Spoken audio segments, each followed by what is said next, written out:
زیادہ شادیوں کی صورت میں عدل ضروری ہے. ہاں، عدل کی کیا کیا تفصیل ہے وہ اگر تھوڑا. عدل میں 3 چیزیں آتی ہیں. زیادہ بیویوں کی صورت میں جو عدل ضروری ہے اس میں کیا مطلب عدل کا؟ نمبر 1، رات میں برابری ضروری ہے. دن میں برابری ضروری نہیں ہے، کیونکہ دن میں کام کاج ہوتے ہیں انسان کے، بچوں کے اسکول لے کے جانا ہے، یہ ہو گیا، فلانا ہو گیا، ڈمکانا ہو گیا، 20 مسائل ہوتے ہیں. اصل ٹائم رات کو باری کا ہوتا ہے. البتہ اگر کسی کی نائٹ ڈیوٹی ہے تو پھر اس میں دن میں جو سونے کا ٹائم ہے نا، جو الٹرنیٹ ٹائم اس نے نکالا ہے، وہ پھر دن میں برابری اس کی ضروری ہوگی.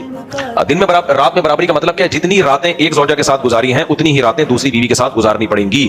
اگر ایک کے ساتھ ایک ہفتہ گزارا تو دوسری کے ساتھ ایک ہفتہ، ایک کے ساتھ ایک دن تو اس کے ساتھ بھی ایک دن. اب یہ آپ پر ہے کہ آپ ایک ایک ہفتے کے حساب سے باریاں ڈیوائڈ کرتے ہو، ایک ایک دن کے حساب سے، 2 دنوں کے حساب سے، یہ آپ پر ہے.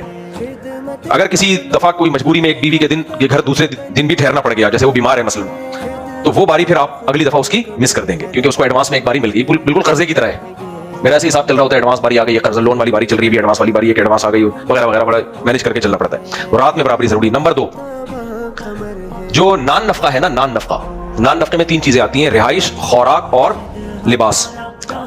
ان میں نان نفقے کے علاوہ جو اضافی چیزیں ان میں بھی برابری ضروری ہے. نان نفقے میں کچھ ڈیٹیل ہے، وہ میں بھی آپ کو بتاتا ہوں. مثال کے طور پر عید بقرعید کے موقع پہ بیگم کو کچھ گفٹ دیا جاتا ہے، یا اور کوئی بعض لوگوں کیا سالگرہ منانے کا بھی رواج ہے، بیگم کی سالگرہ منا رہے ہیں، اس پہ کچھ گفٹ دے رہے ہیں، تو بھائی پھر جس کی سالگرہ آئے گی اس پہ بھی اس کو اسی قیمت کا گفٹ دینا پڑے گا.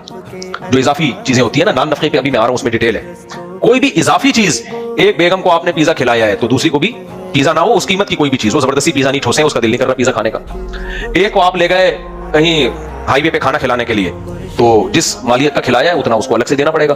ان چیزوں میں بھی، یعنی اضافی تحفے تحائف ہم اس کو کہتے ہیں، اس میں بھی برابری کیا ہے؟ ضروری ہے. تیسری چیز آتی ہے نان نفقہ. نان نفقہ کا مطلب لباس، روز مرہ کی خوراک اور رہنے کی رہائش.